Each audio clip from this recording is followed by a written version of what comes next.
Good day, and thank you once again for joining me here at Anastasia Radio. Once again, my name is Stephen Pierce, and we'll be talking about sustainability.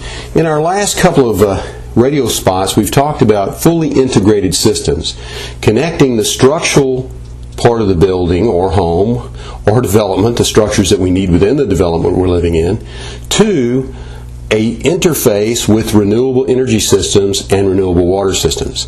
This is what we call making the circle, at least within these areas. Now we go one more step. With the water systems, as I said last time, the gray water system can actually be used to produce food for us.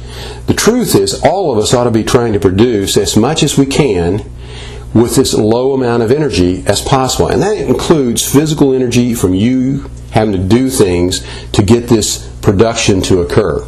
By using a gray water biosoil system that recycles and cleans the water and brings it into your house, many times, hundreds of times more clean and pure than what's coming out of the faucet from your utilities, we have actually create an environment where we are producing food and cleaning water with little to no effort. You don't have to go out there and water and do all that. And if you do it within an interior atrium, there's not any of this weed pulling or anything. Using proper mulches and things also lowers it if you do it in an exterior way. So we're producing food. There's another whole thing that we can add into the components, and that is edible landscaping using a permaculture system.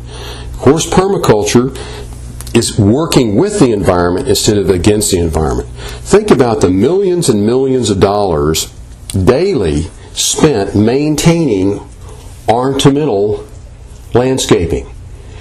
That money could be lowered by two ways. One, doing permaculture, where you have to use little to no fertilizers and using only organic material as the fertilizer, lowering the water consumption, and producing food at the same time. So you're lowering your cost for food, helping the environment, and still having the aesthetics you would like. Have you ever had an orange tree in your yard? Or some of these other plants? You say, well, I couldn't do that. I live in a cold place. Let me make this clear. One of the pioneers in this industry of sustainability first built his house in a very extremely cold winter environment. But because he did an interior atrium, he was growing bananas with 3 foot of snow outside and eating them all year round in production. So there's ways to do this anywhere we go. We can build complete sustainable communities that produce food, have a higher quality of life, both in the quality of the building and the quality of the entire development.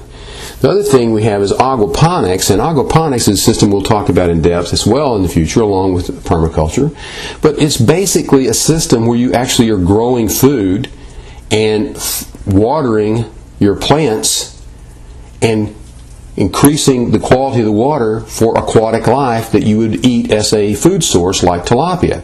So it's a complete approach again. Matter of fact, it's become so popular that Home Depot now sells an aquaponic system called Little Tokyo in the U.S. So it can be done at a very small scale, or it can be scaled up at any level to reach the need or to take care of the demands that the community may have. Once again, I want to tell you that I really appreciate you coming and listening to us today about how we really moved it forward in the envelope to think about how do we fully integrate everything we would need within a development, home, or building to get the highest efficiency at the best economic cost and increase the quality of life by lowering the energy we need